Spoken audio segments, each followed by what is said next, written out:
Welcome to the MMHP and the 989. Podcasting from the Michigan Rock Legends Hall of Fame in downtown Bay City. Channeling all styles and eras of Michigan music history from the city by the bay. And now, Dr. J, Sir Fred, Mr. Mike, and your host, Scott Baker. We're podcasting from the Michigan Rock and Roll Legends Hall of Fame at the Historical Museum of Bay County, located at 321 Washington Avenue in downtown Bay City. We're recording here at the Rock Roll Legends Hall of Fame here in Bay City, Michigan for another episode of the MMHP and the 989. And we used to have a full house at the old show, and here we are with the biggest show we've had here yet. We got a full table, all the mics are getting used up, all the channels are plugged in. And I want to introduce two very special guests. We haven't done a show like this yet so far. I'm really pleased with this show because it's going to showcase a completely different side as we're more about the history. But the people that are making the history that our kids are going to watch and the people are going to watch down the road are because of these two guys that are on the show tonight. And I'm going to say, Mr. Loren Kranz, how you doing, buddy? I'm doing great, man. And good Brother Sean over there, how you doing? I am good, sir. Good seeing you guys. This is so cool to get you guys. These guys are current musicians that have either been on touring, or have been in some kind of mix of so many Michigan music things, so much output over the years, at least since the 90s. For Sean, going back to the Banana Convention, right? Yeah, I wasn't in the original 90s in version, but my first gig was 99. So I'm 38, so I started young. So. And Loren, your first shows were, I think, at least I know when the first grouping of shows you were with me. We played early on at BMO's. Barbarossa Brothers. At that time, just Barbarossa. Barbarossa. Indeed, just then, yeah, okay. First. And that would have been in the aughts, or the middle aughts. Yeah, right? yeah, 05, yeah. 06, I think. Right when I went solo. I graduated in 05, so 06, 07. Yeah. Right when I went solo out of Muddy Gumbo. Okay. There you go. Well, since then, both these cats have toured the U.S. and played on multiple records, and they're still doing it to this day. And we got two completely separate sides of the story, because Loren's you've kind of moved over to the Grand Rapids side, and you're doing a lot all around. I still live in the area. Okay. I live in Freeland, which is my hometown. I graduated from Freeland High School. But I do a lot in Grand Rapids. I just kind of put a lot of miles on the van, you know. I played with groups out of Grand Rapids, people up in northern Michigan, southeast Michigan, Ann Arbor area. You know, that's one of the great things about where we live here is we're sort of centrally located, right? You Completely. know, northern Michigan is 2 hours, 2.5 hours. Detroit's 2 hours. We just saying that for you guys sat down like it's always Absolutely. easy to get home. yes. Bingo. If I lived in Detroit, northern Michigan is a couple that'd be days tough, of yeah. a hike, right? That'd be tough. Yeah. So that's where you got involved with the Insiders? The Insiders was a complete fluke, which I was happy to sub with them last at the State Theater last week. But Oh, you're not a permanent member of the band? that was the first time I'd ever played with them. Wow, But you'd I know never know those it. guys from Grand Rapids music scene and going back quite a ways. But that Max called me the day before and he said, hey, we kind of need you to be on standby because our regular keyboard player, Mike Lynch, who is a good friend and one of my favorite He's musicians. originally I know, Mike. He used to play with Larry McRae, too. Yeah, he's the best, and he plays with everybody. Everybody. He's like, yeah, Mike's not feeling great. Can you check out the set list, and I'd be happy to compensate you for your time and everything. And I'm going, yeah, I'll check this out. I got these guys. No way is Lynch gonna cancel this gig, right? And then I get the text at 10 a.m. the next morning, like, okay, buddy, you're in. So. So I showed up to sound check at 3 that day, and there we went, But those guys are super pro, and it was easy to just fit in there, Well, yeah, you would never know that you were a last-minute replacement. That's good to hear. I mean, I've watched a lot of those, tribute acts, and I tell you right now, the Insiders, I thought that was the best band They did a great I have job. seen. Yeah, They did, and you as well. Max has such a cool did way. Tom Petty proud. He channels the Tom Petty a bit, but also makes it clear, look, I'm not I'm not Tom, but I love Tom. I love his music, you know, and if you're here, you probably do too. Yeah, right? it's very the right vibe. 100%. You know, and His talking because- between songs, he right. laid stories out, and it was tributing all night, and it was perfectly said. Yeah, and just making a point of how important Tom Petty's music is in the overall landscape of American music. I mean, it's doubt. classic stuff. That Yeah. you know, the American Songbook Rock and Roll Edition. Yeah. You know, that's Tom Petty for sure. Absolutely. Yeah, that was awesome. Really a great show.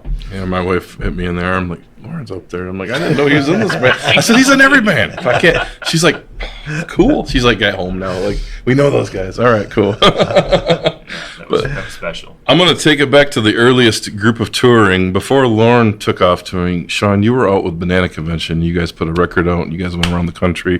The Banana Convention ended up being a pretty big deal out of the mid-Michigan area, bursting to many different regional scenes, I would say. Yeah, it was cool. Sean Drysdale, everybody. Yeah. And I was going to mention, I forgot, Yeah. I haven't mentioned your last name yet, Yeah. but look him up. Yeah, it was cool. We changed a lot really quick. We had some member changes, and we kind of had artistic changes too. We wanted to write not just better songs, but like write songs that weren't happening in our area. I think as, you know, our songwriters all sitting at this table, right? You know, we all have a philosophy, or maybe like an ultimate goal. And my goal was always to be like, how do I do something no one else is doing, but do it in a way that doesn't seem forced or seem done with like kind of a negative purpose? So like, you should always challenge yourself. So we sat down and we just started writing songs like no one else was doing. No one was doing like dancey rock music. No one was really pushing female singers as the front of a band. And, you know, treating them not only as female singers, but treating them as a reason to come see the band, to write as an artist. Because writing as a guy for a guy, myself, let's make that the context of it. And then writing a song with a female who's going to sing it. And how would she look at it? What her emotions would be? And then presenting it to them and saying, how are you going to change this? What are your edits? How do you feel? It was a really cool thing, because I can write dude songs all day, you know? You know, that's easy. That's because our ears are probably attuned to that from the radio. Yeah. Or just ourselves. Yeah, you souls, know, yeah. You know. Oh, yeah. And so like writing with that vibe, and then doing something different, not only to do it on purpose, which has kind of always been a phrase that stuck with me my whole life. You know, when people ask me why you do music, I say on purpose. It's just, you know, it's weird, throws people off. I love doing that because I'm weird. And so yeah, it parlayed into like 10 years of like living kind of like a fantasy life mixed with all that real world stuff, like having bills, finding places to live off and on, you know, because you change jobs and you're pushing everything into this band. And, you know, it's hard to keep a job when you're like, oh, by the way, I'm now gone for like a month and a half or 2 weeks, or I have to leave for a while because I'm moonlighting in a band and I got to go to Tennessee. Like, I got to do all these things. And it was really great. And I did it all before I even hit 30. So now I'm in my late 30s, and I feel like I lived like a completely different life. And now that I'm busted, and I'm not old, but I'm refined. You're a veteran. I'm a veteran, sure. I don't like that. But I lived a completely different life leading up to where I am now, and I experienced so much at a young age in a 10-year span. And it's so great now to look back and see all the dumb stuff I did and all the triumphs I had, and still realize like I have all these other years now where I'm not away from like my family or my partner, or I'm putting certain things on hold because I want to be in a band. I got to do it. I did music videos, and I did really cool like shows, and traveled the country, and got to sell records and like physically in, you know, a bunch of different states. And I did all that. So now like when people are like, do you miss it? I'm like, no, I got to do it. I remember it. I have that as part of my soul now. So it's super cool. One really honorable thing and hard thing, and I didn't find out until I did that really initial Banana Convention story, when you guys first got back together out of this 90s unit of it, that I wasn't even aware of at the time. Oh, yeah. And then... I mean, I was a wee baby. Yeah, I mean, that I didn't... Compared to, though, they didn't do half of what happened to that band until you got into the band. But you guys managed so many different lineups, still kept the same momentum and got it to keep flourishing forward. That was all songwriting, though, at the end of the day. Yeah. The songs just got better. It got more real. We became hardened in our work ethic to write better songs, write songs no one else was writing. Pushing a female lead as a reason to go see this band, not like a bunch of wacky dudes and this girl who sings good. And that was part of the band. Yeah, everything was part of that band. It was a soup. Yeah. People look back on it and they always go, the Banana guys and the, Shar and like, oh, they were just weird. And I'm like, we were all those things. But when you actually go back and you listen to the handful of albums that we did, and you listen to the musicality and like the talent and like Chris's drumming or Jake's guitar playing and like Monty being a showman, and it came through on songs and it didn't sound goofy. It wasn't Fred Schneider, even though people tried to say it was very Fred Schneider. Fred Schneider's what but came the fact through that he was everybody hitting for- backups, he was playing keyboard, He had a lot to he do. was playing percussion, Yeah. and he was doing some goofy stuff because we wanted to actually entertain people. If you came out to see us, you could walk away hating us, but you couldn't say you weren't entertained. And I just remember seeing the tour videos and the regular videos. All the videos. We recorded everything. Heading to And- New York and you're in this van. getting arrested almost on the bridge for videotaping so much in stuff. 2008. in the crappiest winter weather and everything. Always. Yeah. It didn't stop us. We were dumb. It was great. Now, I don't know if Lauren's the same way, but now you check the weather a lot more. I do indeed. Yeah, my wife's trying to turn me into a weatherman. I swear. Yeah. It's like, I hey, don't know, baby, did you check the weather this morning? And in your mind, you know it's going to be a little dodgy, and you're like, it's fine. She's like, I checked the weather this morning. And you're like, oh, I boy. can't even bluff anymore. Because I've had that same experience, Right. like with my partner. She's like, baby, you really need me driving down to Detroit and that? I'm like, yeah, I made a commitment. This And I is like what to honor Michigan commitments. music's all about, everybody. Right here, it's the That's weather. right. It comes down Nasty to the damn weather. Nasty Just weather. dealing with it. Yeah. Man, one thing I really loved about the Bananas was I feel like you guys were, to my mind anyway, early on, really used like the internet and message boards and obviously video technology. Yeah. I feel like a number of people on the team were really savvy about that kind of thing. Monty, When his you definitely brother. were not. Yeah. I was the forum guy. So what I did was, I used to be really big into forums because I grew up a wrestling fan, and in the late 90s, there was wrestling forums. And so like these people were like fans like you would not believe of pro wrestling. And so I was like, I guarantee there's music forums just like this. And I found all of them and hustled. Found a way to get MP3s on there when you couldn't even put MP3s like in text. Like I was figuring out how to code. Because this is pre-MySpace. Yeah, this and is everything. pre-MySpace. There's really no like- social media. of And any so type. I started learning like computer coding to like sneak songs into like forums because you couldn't put music in a post, but I found a way to do it. QuickTime Player, I love you so much. And we hustled, and we saw bands didn't have flyers. We made flyers. We didn't use Google image search and put some ugly text on it and everything's all pixelated. We made flyers. We put flyers everywhere. We made videos from the road, posting them at libraries to get them up online in the early days, because this was like the birth of high-speed internet. Well, we had a show with Ronnie Round, and I love Ronnie. Ronnie's Love classic, Ronnie. our local punk guy, out of Yeah. Essexville. And he's legit. He's totally- legit. Yeah, his whole thing was, if I wouldn't been on those bulletin boards when internet first started, and this was a big part of our show with him, Mm-hmm. talking about these internet. He goes, there was one time where it was me, the dude from, it was a heavy band, the Deftones, and Nico Case. We were running this thing. It was the three of us. And those two bands took off. He says, I'm big in Japan. But, he was living this bulletin board life of, we're going to do everything on the internet, get it as worldwide as we can. And it was a bulletin board thing. Like, how do we integrate the music into this web? Yeah, it's called hustle. Yeah. I mean, it really is. Street teaming, getting your friends. We were so fortunate. Lauren helped us out tons of times. Show trays. I was a like, fan, man. I was 21 when I first met you, and I Yeah. just remember you just being so tall. and I'm like, I'm 5'8" on a good day. I mean, a good day, good pair of shoes, 5'8". But like, I always call him Scarecrow. He knows, and I think that's kind of like an intangible value. Is I think if we can give pearls of wisdom, Yes. that when everyone in a local scene, because remember, your local scene is local. So like just be careful. Be careful with how you engage with others, because pretensions and attitudes can spiral out of control when you're not in the room because of a small thing that you said that was rude, glib. You may not have meant it at the time, but like, we show traded. I mean, we did not care who went on first, who went on last. I still hear bands like, hey, we're gonna main event. I'm like, where?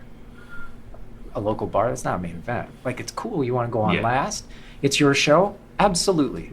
But like, little things like that. Yeah, get some perspective on Yeah, it, right? like, and try to embrace the idea of anybody's success is everyone's success Absolutely. in a small, local music community. Absolutely. And Well like put.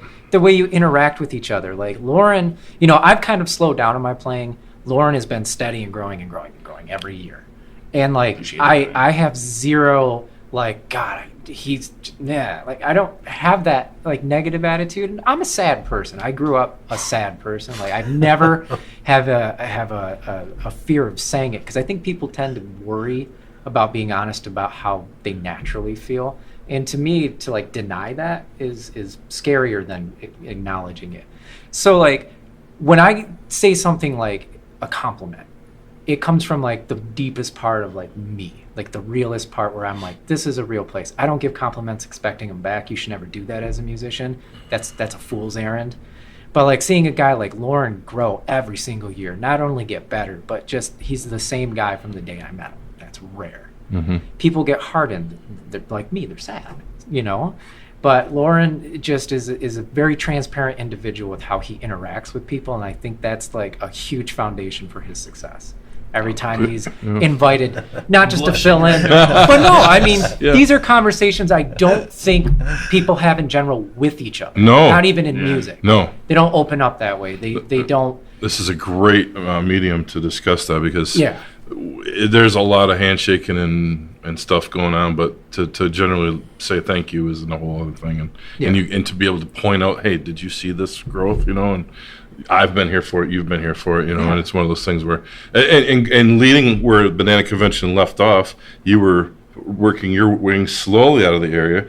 You jammed with Sprout. Slowly, but Well, he started jamming with everybody around here. Yeah. All of a sudden, he's with everybody outside, incling who you're with now, the Ragbirds, which is an essential Ragbirds, member of the Ragbirds. Which, Amazing. I was in the band Barbarossa that we talked about, Yeah. right? And then that, ended after a couple of years, moved down to Ypsilanti, actually, joined a band down there. Through that connection, found an audition with the Ragbirds, which at that time they were having a lot of success. They'd been in Japan the summer before, and they were having a moment for sure, and ended up touring with them. Played 46 states, all over the contiguous, excepting Utah and Maine. Somehow we missed those two, right? And Still to come. but did they miss you? I can't speak to that, but I played with them for about 3 years, and then the time came. It seemed like it was a good moment to dip, right? And ended up coming back home. Found my way into another band, which we named Barbarossa Brothers, with Drew Penkowski and Ryan Fitzgerald were part of the initial group of that. Yeah, He's not gone, but he just doesn't play anymore. Yeah, and we just, never see him. Man, and I hear he's a wicked carpenter, and that's what I do now. And I'm like, I bet you he's just killing it. And if I were to like show up in his shop, he'd be like, "What are you doing?" He's like, "All right, that's not how you use a fulcrum." I'm like, "Hey, I'm using it my own way, okay?" But man, that I guess the sprout of the genesis of that, what I was talking about, is like from going from this opening act that we all just sat there with our jaws dropped. Next thing I know, you're 3 months later, you're like, "Want to jam at White's while I'm there?" I'm like, "Yeah, of course." Come. He's playing our whole set with us. Then he's playing this whole set with this other band. Yep. I mean, it was like that super flight up, like he's gone. And the Ragbirds, as they went through the paces of the last 5 years into COVID or whatever, the issues, you found your way back as a very solid, permanent member. Yeah, that was the interesting thing about my time with that band is I left the group 2014, I guess. The guy that replaced me, John Brown, was with the band for 5 years. When he left, I got a call. Hey, what do you think about coming back? And at that point, I was in a completely different place in my life. As a person, I think I had just gotten married, and some things had changed with the bands that I was working with. at that time, and it just totally made sense for me to just jump right back in, you know? Amazing. Which was kind of a tough decision for me, because now, looking back, it seems to make total sense, and yeah, obviously, why wouldn't I? But at the time, also, you know, it's not for nothing to say that this band was based out of Ann Arbor, while I'm living in Freeland, hour and a half away, 100 miles away, you know, so like that was a tough call, but ultimately I'm so glad that I did. I think the musicality of the Ragbirds itself stands on its own, and when you're in that kind of upper echelon of musicianship, you know, that magnet's going to be there if you're called upon. And you know, no seeing the stuff you've gotten to do around it and work your way around it all.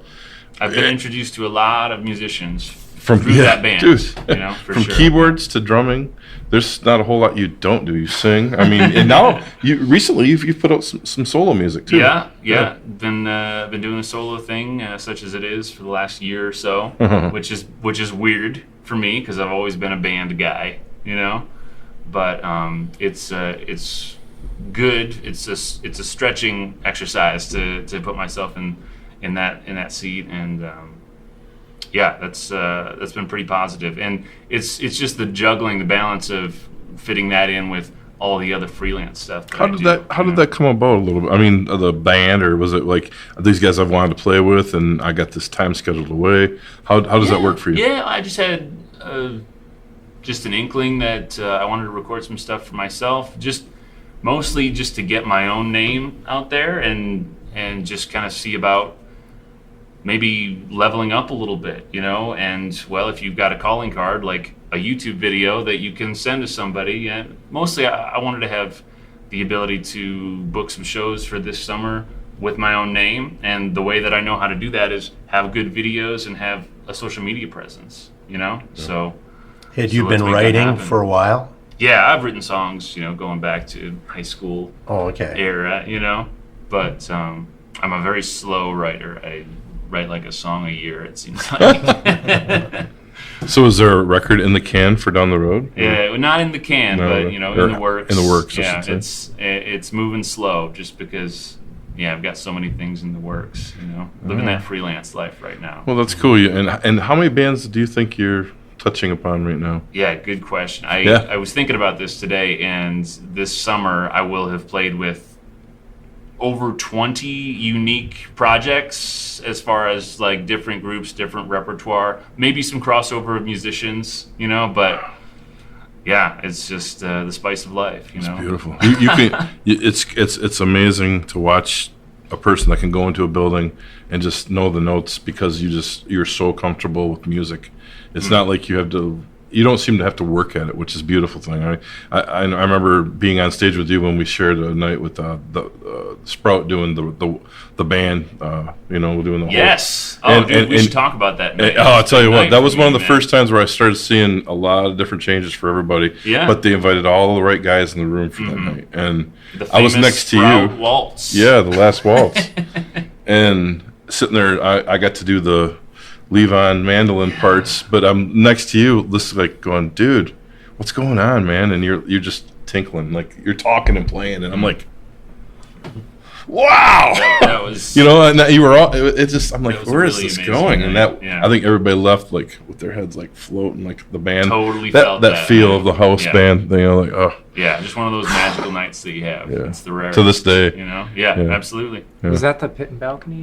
Yeah. Okay, I was like, I feel like I was there, but I couldn't remember because there was a couple other shows similar that kind of happened before. Yeah, well, Pit and Balcony was hosting a bunch of live music events. Yeah, there was like a before and after, some really cool shows. I was there, and a guy who I noticed from the crowd, a guy that I've known for a long time, you've known for a long time, was Ray Torres. Sure. Yeah. Ray just had a moment where, like, as being a friend, like, because I had known him for a while leading up to that point, like, getting to see him kind of unknowingly, you know, the popular term right now is get his flowers. But watching a whole crowd die out, like, because it was a pretty rowdy crowd. We were all, like, pre-gamed and had a good time and got there ready to have a good time more, you know. It always was. But you know, Guitar Gently Weeps and Aaron does his thing, and everybody had a shine spot, and then it got to Ray.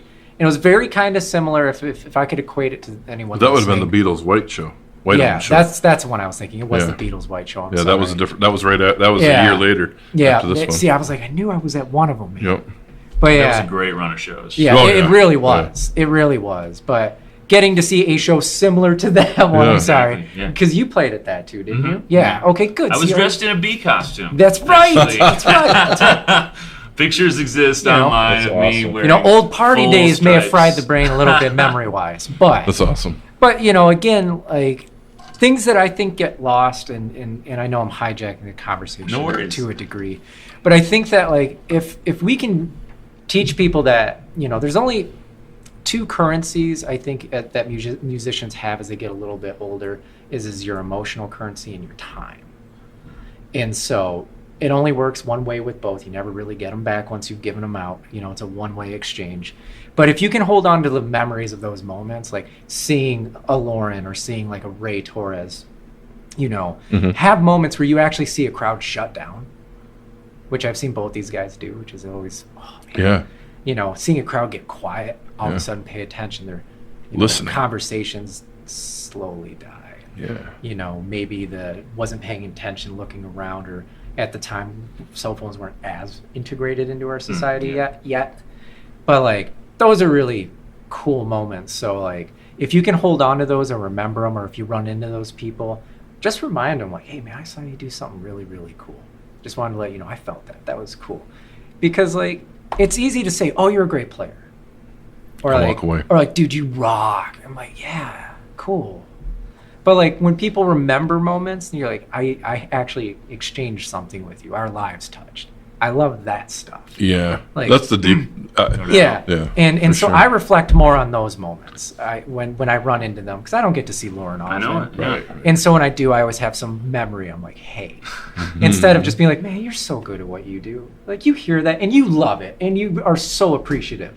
But I think it's cooler when I get to run into somebody I haven't seen in a while. And I'm like, I had this moment with you. I just wanted to let you know, man, it sticks with me. And I try and share that now when I run into people. Change the conversation a little bit, you know. Or, you know, if I can share a story that I think will help someone. I've kind of evolved, even though I said I'm a sad person, because in some ways I do. I carry a cloud with me all the time, but I think that's part of my charm.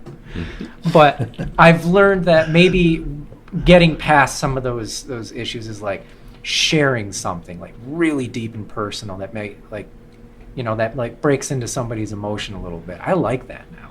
That feels Yeah. good. Makes to you me. stop in your tracks, man. Yeah. And- Reconnect. Did the Pit and Balcony stop doing shows? It sounded like they were pretty successful. Why did they stop? That I don't know. I think all things run a course. Yeah, Well, it really ran its course. That's oh, pretty much okay. what happened. Honestly, yeah. I believe also Sprout was at their change time. It was a change period for them, coming to the end of it. I mean, I work with the bass player Matt to this day, and there was just a lot going on to put those together. And whatever Pitt had involved and how they had it going, it seems to me that, you know, they were everybody. It was just kind of a change of time, you know. And I think if they would still want to do that, they probably would let them, you know. I know John Krogman had his CD release party. Yeah, and remember Stuart that. Frankie was there, I believe. If I Right. recall. Well, he produced it. John was also in our band, The Weight Thing, you know, with the Sprout guys too. John was part of that. Yeah, you can't try and put on I mean, I guess this was a Neil Young tribute as part of the Last Waltz, but you can't be pulling Neil Young out of there without inviting John True. Krogman, you know. So, and he killed it. Yeah, I did. That's That the was name one I of those haven't heard in a magical nights. while. I got to work with Shar, your Banana Yeah, Convention partner, yeah. the singer. Incredible. Shar and I worked together for about a little over a year before she moved to Colorado, and like we were both trying to track down a copy of that show, and we found one. She's like, "There's a link there," and I'm like, "Oh, I'll find that link." And we both go. We're still talking about that show. Here we are working together, you know, and I'm like, oh, that was just when she did the Yeah, Joni I think Mitchell that's thing. real cool. Yeah, It stops me in my tracks. You know, it's like, what a night. And I wanted to piggyback your current solo thing. Sean, you've been into two different bands, and you're in CDF, who we've already interviewed, Mick Furlo and John Cashman. Yeah. And I wanted to hold you for your own show because you have a lot more to talk about with the convention, too. Sure. So I'm thankful you're here. But the CDF is quite active. I mean, dude, you're out putting out music again. You're singing leads. You're playing. Yeah, you're I got- writing. Yeah, tell us. I've always written. I still, to this day, I don't care about singing. No? You do a great job, man. Thank you. It gives those records Yeah. such a listen. Yeah. You know. Yeah. For me, singing is fine. I'll hit the note. I have a health thing that's like gastritis and esophagitis. Some nights, dude, there's just no singing. And it's a bummer a little bit, and it'll only get worse as I get older, so that singing ability will degrade over time. But it's cool to do. It has never been my focus to lead on songs vocally. I've always liked writing songs for other people vocally. I got to do it with Shar. I've written songs, a couple that like Jeff Yance does. Wicked Me, I think, is the one he still does. And that's a song I'm really proud of. I'm glad he took it. I'm glad he recorded it, did it a little different than mine. I love writing more than anything else concerned with music. I love playing, but not like I love writing. Are you writing for the new CD? Yeah. I mean, we all write. Every single one of us writes. That's why when we couldn't think of a name, I'm like, man, let's just use the initials, the last names. Well, we'll put them, how they would come in the alphabet. No one's going to say it right. They're always going to say CFD or CBD oil. Or COD. CBD oil is what I hear all the time. CBD? The oil ban? Yeah. No, CDF. And I knew that was going to happen. So I love that. I love seeing when somebody puts their name up that's wrong. I always take a picture of it and send it to the guys because I tend to get places early. I'm a hurry up and wait guy. But I love writing. Writing to me is like, it's intimate. It's very, very real. And when it's ready, when it's gestated, that's the coolest part. And then everybody gets to put their fingerprints on it and like change it a little bit. And at first, like you want to be combative, but then you're like, ooh, that was a good idea. Ooh, that's a way better chord than I picked because I just picked what you would pick in a sequence of chords, Yeah. That feels comfortable to you. Your narrative always is comfortable, right? Somebody else's is hard. So... Yeah, when you guys played, last time you played at Scotty's, you played a song just before the break. And I think John sang it, and he said, I think, if I remember correctly, it's the first time you had played it live. And I thought, man, that sounds the one I like played a guitar hit on. single. Yeah, the one we've been changing it up a little bit. Wow, I mean, we brought in a guy. What song is that? I didn't know. It's called The Artist. Okay. What's weird is the album we're working on right now has a lot of parallels throughout all of our lives. I think that's why I'm so softening and touchy and feely and wanting to share more emotion with people. But we've been writing a lot of songs, and it's like moments in our lives. We're capturing feelings, and this is cool because like the first one we put out, nothing was really autobiographical. Like for me, I make up stories and then they become songs. Yeah. So this time we're hitting on like real notes. I wrote a song about, I lived off and on in Old Town Saginaw over the last 20 years. Mick, who is a local icon who has owned bars and is very well aware of the historical nature of Old Town, has a completely different view on it, right? He's lived there for 50 years. So we both unknowingly wrote a song about Old Town. And what's crazy is on the Venn diagram, they're completely different. But when they touch, it's the same narrative. But we didn't coach each other. We didn't rehearse it. We didn't sit down and say, this is what we're getting into. And the negatives are parallel, but the positives are kind of parallel. Kind of like a longing of our era of it, per se. Mine's a little more bitter than his. His is a little more remembrant. If that's even a word. But we both got to the same finish line. So I thought that was kind of a cool moment in songwriting, that we both had these feelings about the same scene, because it's a scene. It's on a map too, but it's a scene, and it's everybody's got a generation there. Mm-hmm. But we're writing right now, and the songs are really cool. We brought in a guy, a friend of the band. His name is Steven Hughey. Comes from a very long music family. We've all met a version of the Hueys. There's the bluegrass, the son and father duo Hughey that we all know, Tyler and his pop. Yeah. Steven is a little bit more akin to me. We're the new wave Outcast kids that like dark goth music, which you wouldn't see me and go, he likes goth music? Love it. But he's come in, and now he's kind of like a Ron Wood for us. He's either playing guitar on songs or playing bass, and I'm playing guitar. And we're kind of mixing it up and challenging each other. me doing the challenging. I think sometimes I get a little excited. I get excited and I want it to be so good.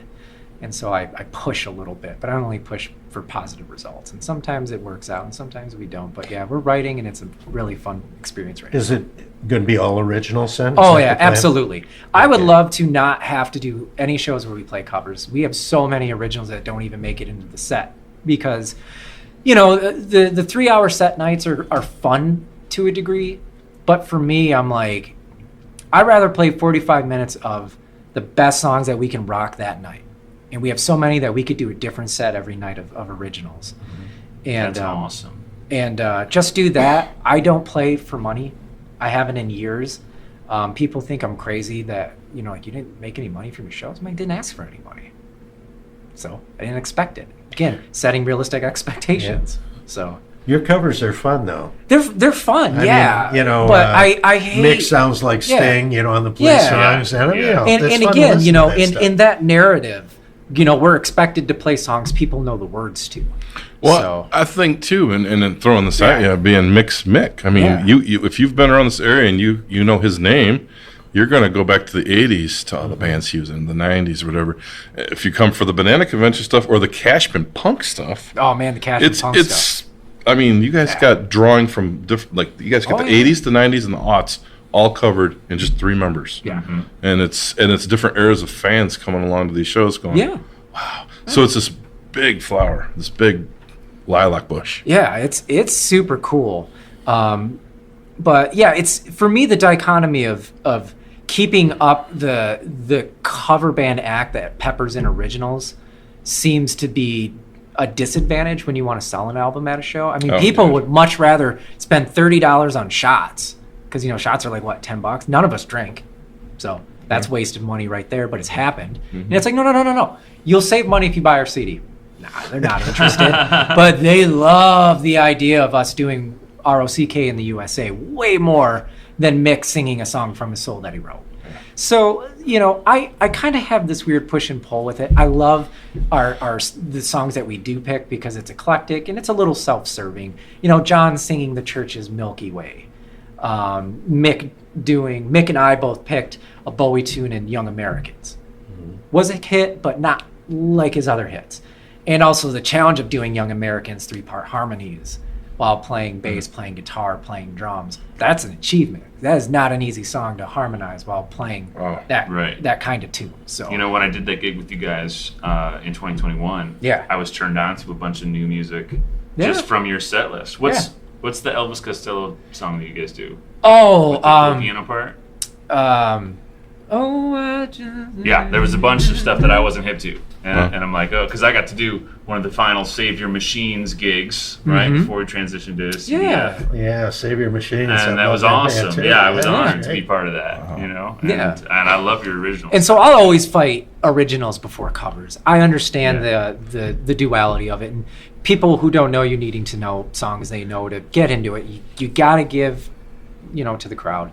You can't be mad at them for not knowing your stuff. Yeah, don't you think, too, that, when you're playing at a bar, that's a different animal entirely. Yeah, that's where maybe the covers are more important because you have people talking. But I would actually throw it back then, not to take back what I just said. You got to please the patrons. If you're going to a bar and you did not pay to get in, and you know that it's a music bar that does music 7 nights a week, and you think it's up to you to tell the band what they're doing, I think that your priorities are a little screwed up as a patron. Because I will entertain you, and I will play proficient, and I will make sure that it's unoffensive and that you have a good time. But when you kind of tug on the pant leg and you're asking like a male singer to do Janis Joplin, because that's happened so many times in groups that I've like moonlit in and stuff like that, I'm like, come on. So like there's a little give and take, and I like the battle. I mean, I do. Yeah, absolutely. And it is it's nice to just kind of like sneak them in here and there, right? And all of a sudden, people who are coming back to see your band maybe a couple times all of a sudden they're singing the words to Yeah, your they song. remember the song. Right? Yeah. And like, Well, you gotta work how it good in. a feeling is Yeah, that? dude, that's, I've made my 20 plus years based on all that. Really Just trying to special. keep up. Or with when it. they are singing along to your song, but they've never heard it, and so you're watching their mouth do something Yeah. different, but you know they're into it. That's the coolest. That's pretty good. I Yeah. love that one because like I'm thinking random words in my head while playing. Like, did they just say soda water rhubarb? Because I can make that lyric. Soda water rhubarb. I like that. You know, another cool thing, it's actually, I guess not a cool thing, but next to them mouthing out lyrics is seeing that person that's been on their freaking phone all night, but they're jamming to everything you're doing. Yeah, And when you do your own tune, they stop for a second and then they're Yeah, the jamming. phone right thing back does in. not bother me Yeah. the way it bothers musicians that I know. They're very upset that people are on their Well, phones. when you see a certain I mean, there's not all, I mean, at Scotty's, you're blinded half the time, so I can see a couple people, but in different venues, you're like, I can see how far, and there's a lot of people reconnecting. I don't mind that at all. I love the reconnecting. That's what we're there for. Yeah. The connection's back. Sure. Yeah. So talk away, and you know why if you're coming to see me or if you're there, you happen to see me, you're gonna get a little bit of everything. Oh, yeah. Because you know these CDs, they might not be sold tonight, but they're gonna keep coming back. Yeah. There's gonna be another one new. Well, next that's year, kind you of know? why I made the comment. Like, if you didn't Yeah. pay to get in, it's a Yeah. free show. Just have a good time. Yeah. If you paid to get in, I will absolutely do what is expected of me to entertain it. If it's play a cover or play songs they know, like of mine, which is rare, you know. But I will 100% do it. But I think it's a little bit of a free for all if you're going to a free show. Let's have some fun, man. Yeah, We'll it's get a little equal. combative. Yeah. Yeah.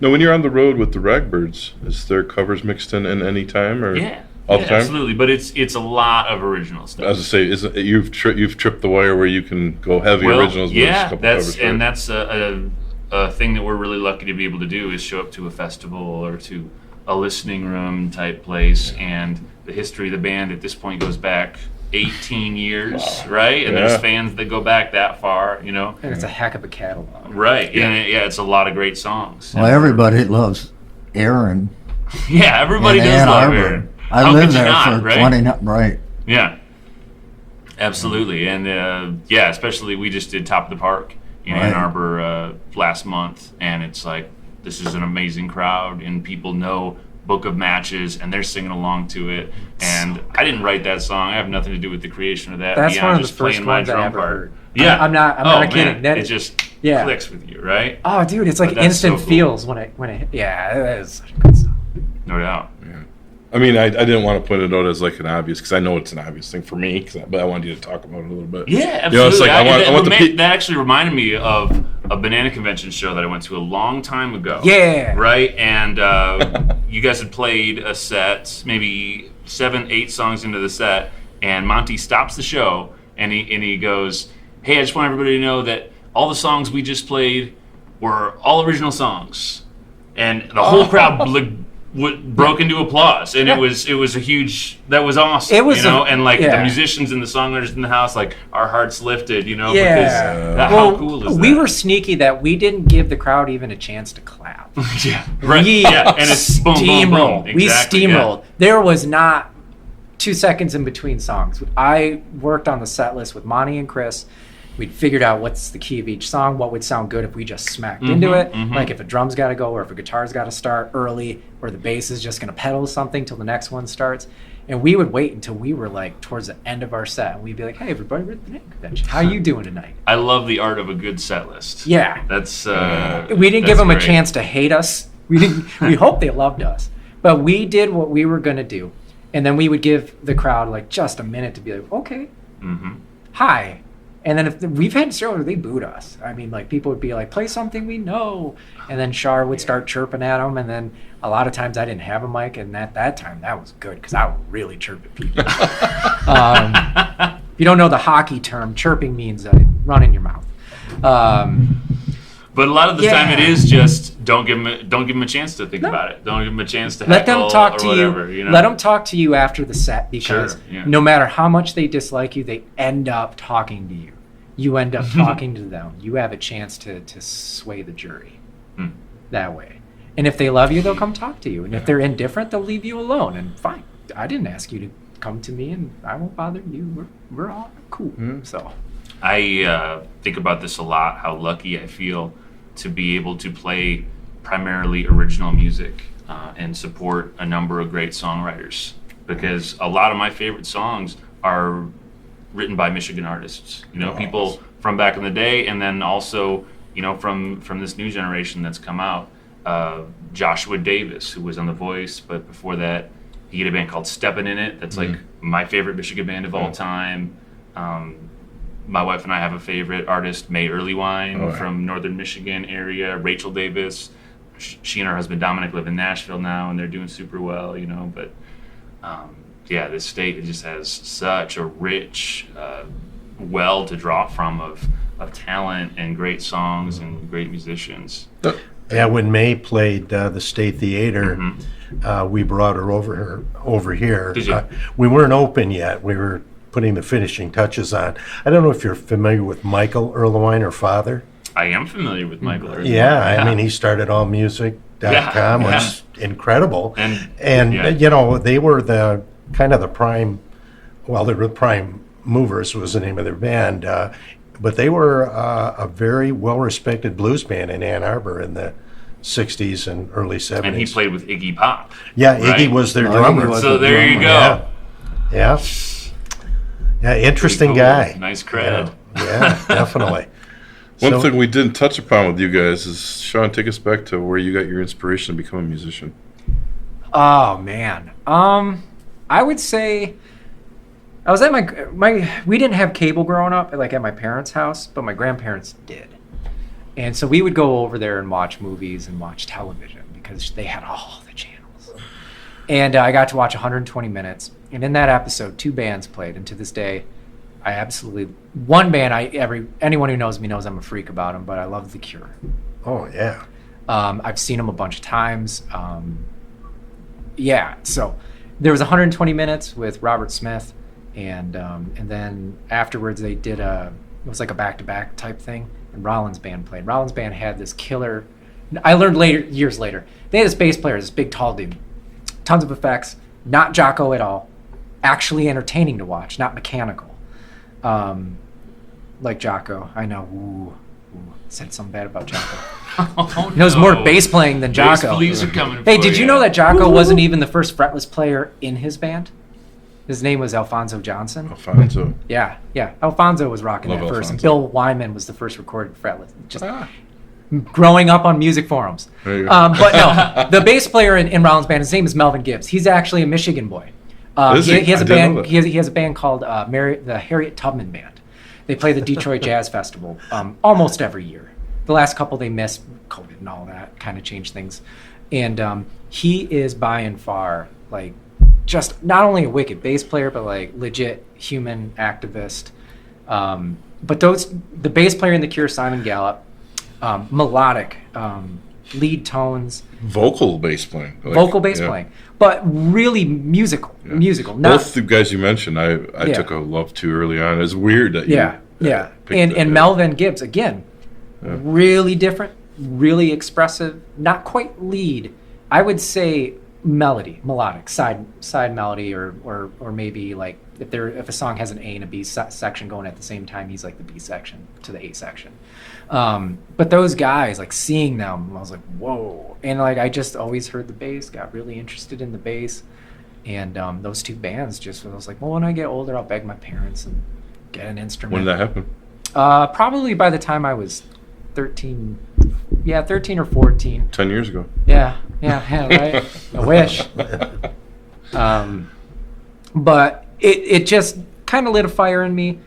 I was a shy kid, a lot of issues in the home with mental health with a family member, and wanting escape, but not escape to be a star, but escape to literally escape into another world. I'm talking about going through the wardrobe.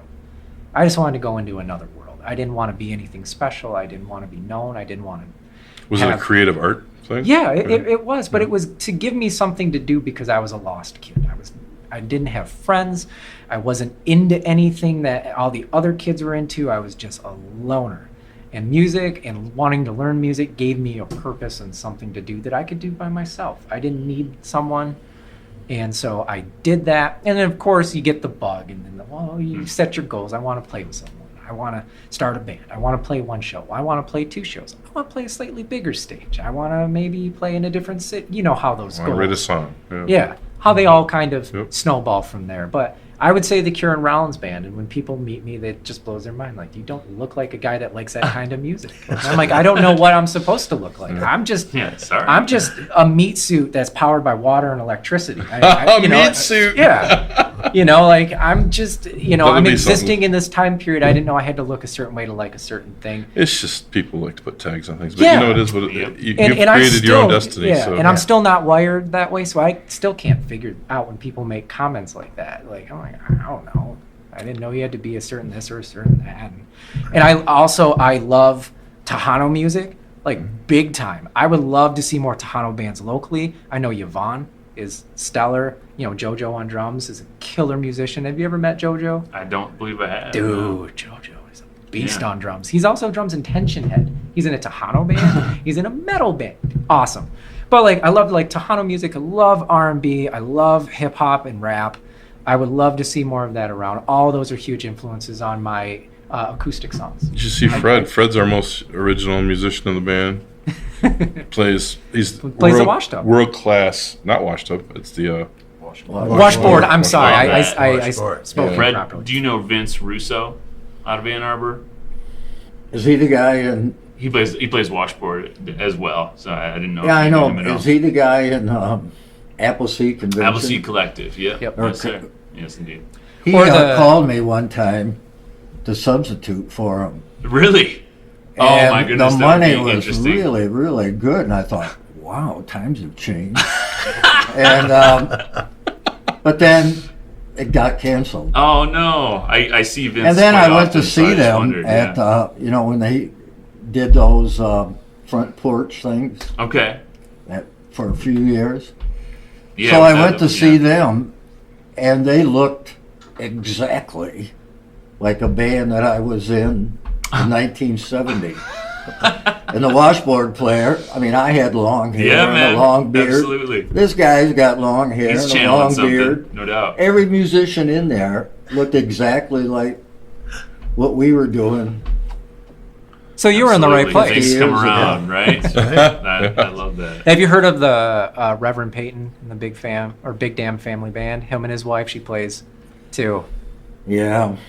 Yeah, she throws down, man. You're not into I've seen him a couple times. Look at Fred. He's he's very That's- particular. Freddie's that's very okay. particular. Yeah. Is it because she sets it on fire? I don't know if she's the one that she wears gloves with thimbles on. Sometimes, yeah, but it's And part of that's her the out. most- It's to part me, of her that's- outfit though, because Oh, okay. she It's has like when a, you do the nights when you put a dress on. It's different. yeah. Oh, yeah. When did that happen? I'm messing with you, Fred. I gotta have the comedy Fred hour Got on to. every any of But our shows. I like the fact that you're like, this is how I believe in playing it. Dude, stick to it. I'm not gonna sit here Sure. telling you how to live your life, man. That's all good. You Right. Well, I come up with the jug band. yeah. And when we used to play in Louisiana a lot, everybody uses spoons or knives, Yeah. but I just play with thimbles. We did a recent episode, and Fred got to pull it out, and we've been teasing him since day one, but he is world class on that thing. There's no shitting about it. Yeah. And he got to play just in a recent podcast we did, and we were all like, we've heard him live. Now that we've been together for this long, we've seen each other live, but Fred does things on that I've never experienced. Yeah. Anytime you Sound see like someone none play an other, instrument yeah. that's so foreign to you and they do it with such excellence, it'll always blow you away. There was a local guy, what was it? Bernie's brother, Clay, used to play the Bones. Oh Oh, yeah. yeah. And he yeah. legit, I didn't know what the Bones were. I was still kind of a young buck in my 20s, and he's coming out with the Bones, and I'm like, what is he? There was a famous guy in Ann Arbor who did Just that. blew me away, because I was in a Can't think of his gypsy band with Jim Pagel at the time. Yeah. And doing gypsy jazz, Django Reinhardt style music, and I was playing the little bass before anyone knew what they were. That was a fun time. But this guy Clay would come out with the Bones, and I'm like, don't invite him up, man. I just want to play the set. I don't want it to be bad. I just want it to be good. Oh, I was humbled. Yeah. So quick. Oh, Clay. Yeah, Clay. Okay, of course. And yeah. he's really good. Yeah, he is. And Clay has really interesting Rhythm. ideas about percussion. Yeah. And he's got all kinds of cool. I mean that in the best way His possible. brother Bernie Yeah. Bear was a bass player. He's got all sorts Yeah. of interesting instruments at his house and stuff that he's made, and that's an aspect of percussion that Yeah. I have the utmost respect for, because that's just so cool. Next and that's, level. I mean, that's what it's all built on, right? Is just 'Cause like, you look at what it- can I take and make a sound with? Yeah, because you look at it like, oh, this is like a weird hobby for someone, or like maybe they're trying to be, different. But then you see them like being excellent and musical with it, and then you feel like a jerk because like you had a pretension. We've all been there. Sure, but we have a sure, particular sure. pretension where ego. We have two egos, good and bad, and the bad one's kind of winning right now. Then it gets beat up a little bit, and then the good one goes, haha. Loren, take us back to where it began for you, bud. Well, I come from a musical family. Both my parents are really into music. My mom plays piano. We always had a piano in the house.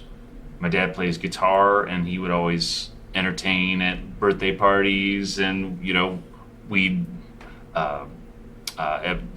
when the whole family would get together, we would all sing like a lot of like Gordon Lightfoot, and we would do a version of like Hotel California, and just all the songs that were in his repertoire, and we'd sing them all at every birthday party, and everybody had a grand old time. My whole family sings and does stuff like that. So that was always around. I ended up in school band, Freeland High School. Had a great band director there who really maybe saw something in me and kind of nurtured that talent. I was there as a percussionist, so playing drums mostly, getting into marimba, other auxiliary stuff, congas and whatnot.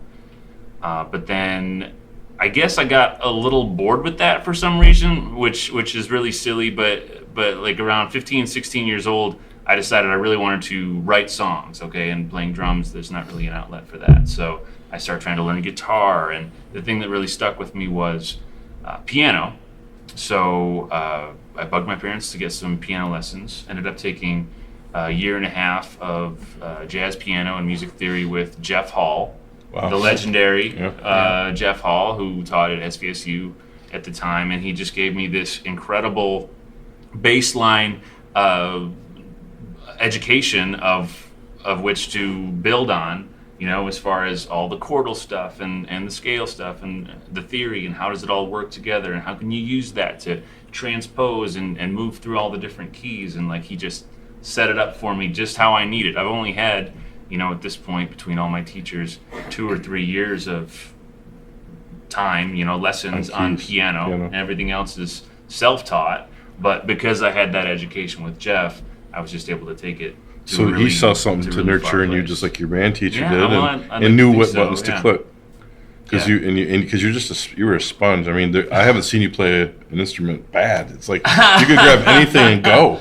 And it's Yeah, like, well, I try not to play guitar around anybody because You can, I though. always say I play guitar well enough to teach an 8-year-old, and that's about where my skills stop. But another aspect of my work now is teaching at Major Chords For Minors in Saginaw, which is this nonprofit.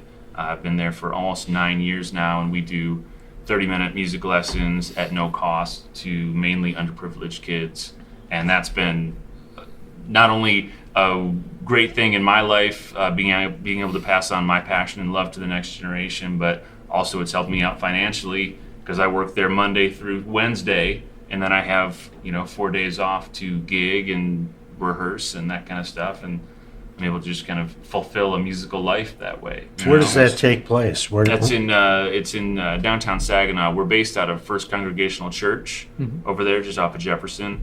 We're sort of in their little Sunday school wing. Oh, okay. Right there, but it's myself and 2 other instructors, and we have kind of a small team, but we're servicing about 50 students right now. Are you working with primarily minority kids, would you say, or is it a mix? It's a pretty big mix. Honestly, All right, we drop good. from all over the place, which is great. And I teach piano, I teach drums, I teach guitar. To just the younger kids, but we have a guitar instructor who does the heavy lifting. He's a really nice guy, Mike. Brad now. Brad yeah, now, you love okay. Brad. Yeah. I remember when Mike was doing it. I love Mike. Oh, Mike's the best, man. Yeah. But I just came from there today because I had a makeup lesson, and just thinking about like how lucky I am to be able to do that too, and kind of see this next generation that's 18, 17, 16 years old, and they're like going through the stuff that we went through at that age. Yep. With all the heartache and and the issues that you deal with that kind of end up leading to some of your best songs, you know, and stuff that you kind of get through, and you get through it to play the show and continue to create. You know, That's fantastic. Is there a minimum age, or are you working primarily with 8, teenagers? Third grade is pretty much the okay. minimum age, and we go up to 18, graduating high school. All right. So yeah, Fantastic, cool thing to be man. part of, for sure. I do know it's something that not only I've picked up on, obviously, and you've got to know this, but when people walk in the room and know that you're playing, it's automatic. Like, they know you're going to see smiling, they're going to be feeling welcomed, they're going to hear something good, and you always come out and meet and greet people, which is a big thing. We were talking about that on another show too, of the bands that kind of go in the back, have their smoke and their drink and their chat about the next set, and the other bands that go out on the floor and sell their CDs and meet people and do their thing. And you've always been a people person. I've noticed that, and it filters down past the musicians, you know, to the point where the crowd can come and they know if they see Loren, they want to talk to the tall dude that jammed on the keys or something like that, you know. And that's one thing you've brought to the table for a lot of years, man. And it's a positive energy thing, man. I try to spread the positivity, and if somebody wants to talk to me, sure, let's nerd out about music or life or whatever, you know. That absolutely. That's so happy cool. to talk to How anybody. I think that's important in whatever field you're in. True that. It is. I know in teaching, that's a big thing. Yeah. It's No a doubt. life skill that you know.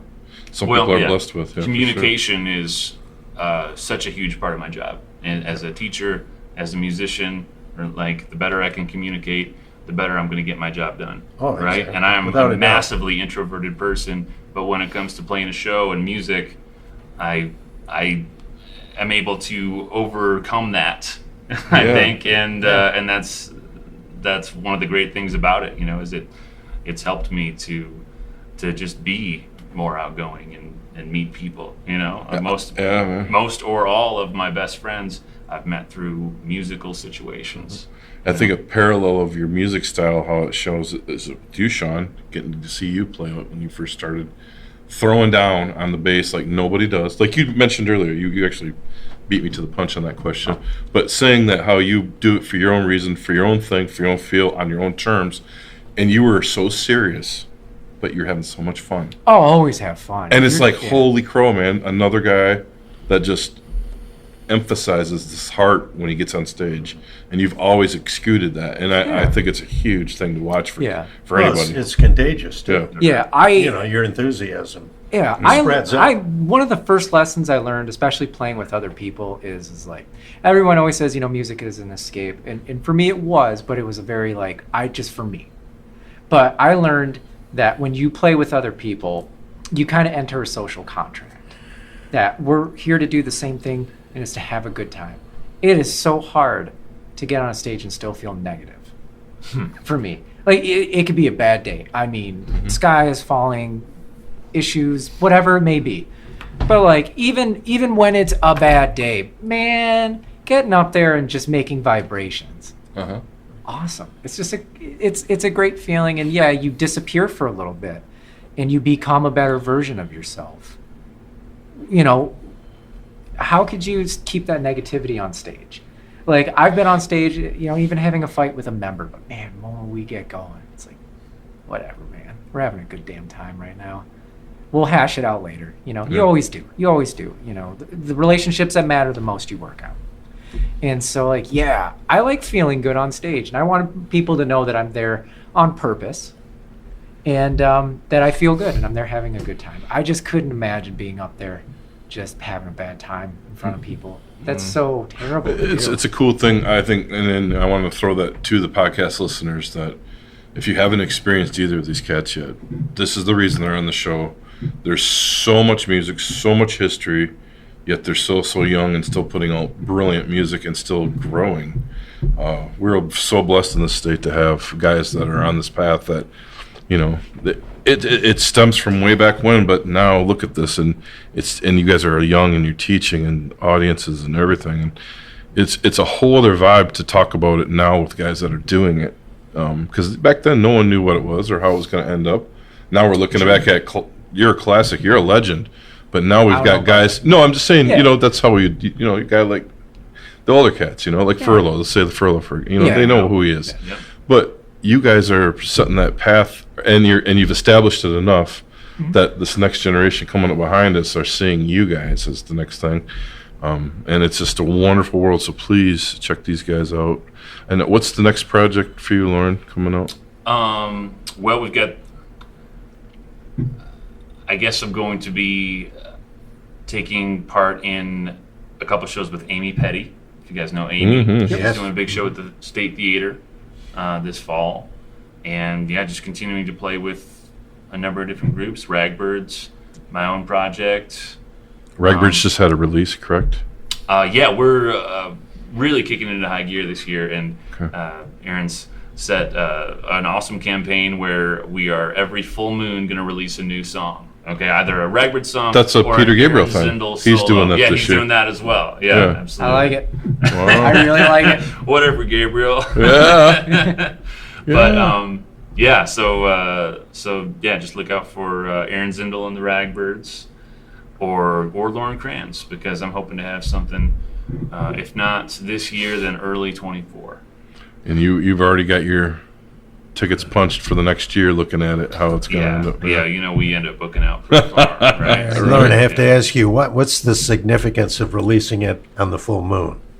That you'd have to talk to Aaron about. Okay, he's got it all sussed out. People are feeling wild on it must be. Yeah. All right. The werewolves are out. Did she see the Gabriel thing? How did that start? Because I didn't know that. I've been watching Peter Gabriel do it on YouTube. I don't know if it was Since January. something that, because she is a Peter Gabriel fan, but I also am a huge Peter Gabriel. Oh man, me too, for sure. I saw that he was doing that. I think this is just something we've had stuff in the can since 2019, right? And so she's just like, let's get. Did you this write out, for that record too? Did you get to write? No, Aaron and TJ a little bit will do most of the writing. I'm just kind of creating some parts and trying to serve her vision primarily, which, knowing her for 13 years and working with her for that long, like, we've got a pretty good working relationship at that point, which I cherish very much. And Sean, you're at CDF's in the studio. Yeah. I don't know when that's going to be done. We keep writing more songs. Shucks. Well, you were also just moonlighting with,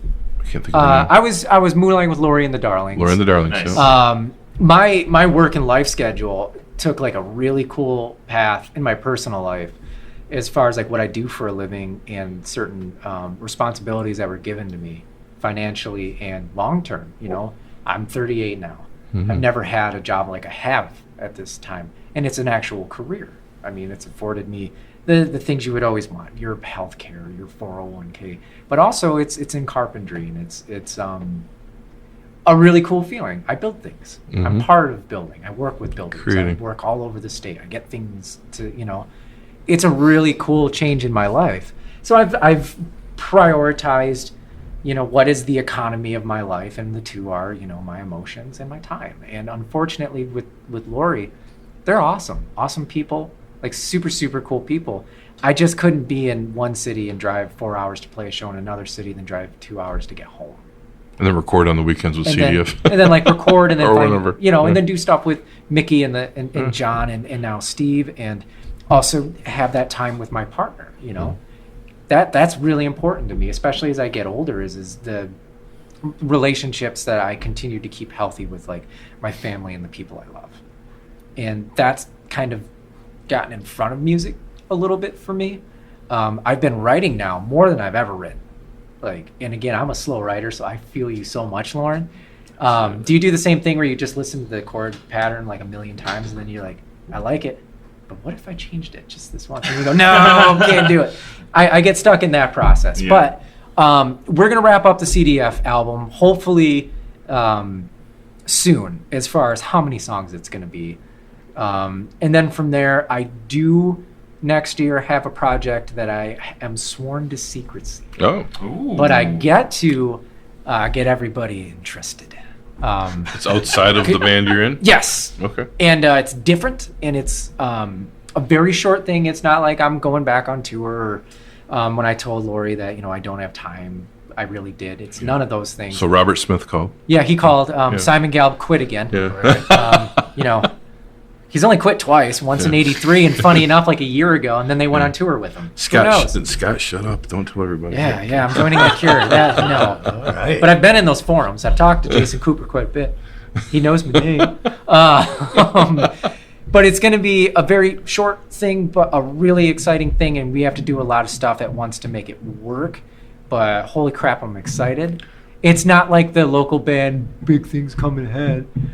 Just you wait. It's not a Facebook post, anyone, but it will be done. We'll see it to completion, and it's going to be a really cool thing for me in my life, as far as like something I've always wanted to do, and now I get to do. So Awesome. super cool. Whoa. Other than that, I'm just going to keep writing songs. You know, I've sent you songs in email before. I've sent like Yancey and Shrems, and I've talked to you, Loren, and I'm always going to do that.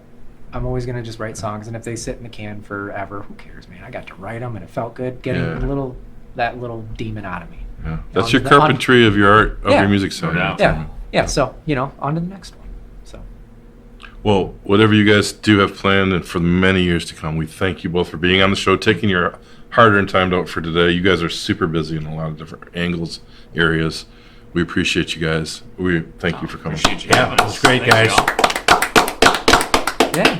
Thank you very much. Oh, that was awesome. The MMHP is hosted on Apple, Spotify, YouTube, and our own Libsyn podcast site. You can also search MMHP 989 on Facebook for up-to-the-minute information, as well as both Dr. J and Sir Fred's album picks of the week, posted every weekend. Don't forget to look for Mr. Mike's local music live series, posted frequently on MMHP's Facebook hub, as well as Scott's Mid-Mitten 15 from Harvest Canteen, featuring one-on-one interviews with Michigan music artists.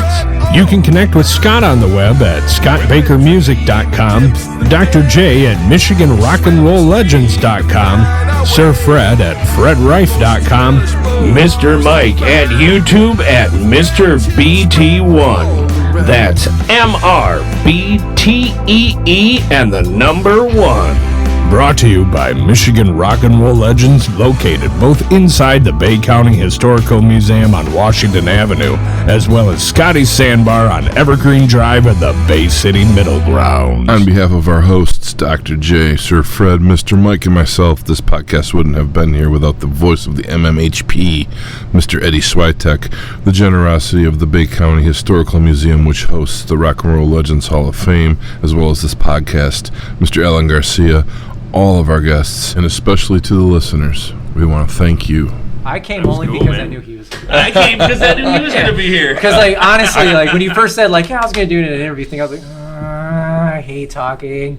And by the year, like, but Lawrence can be there. I was like, I'll do it. And I know, said that to dude. him because he's like, me just by myself? I'm like, no, Sean's going to be there. What Fuck would if I I say know on you a either. podcast? I was hoping.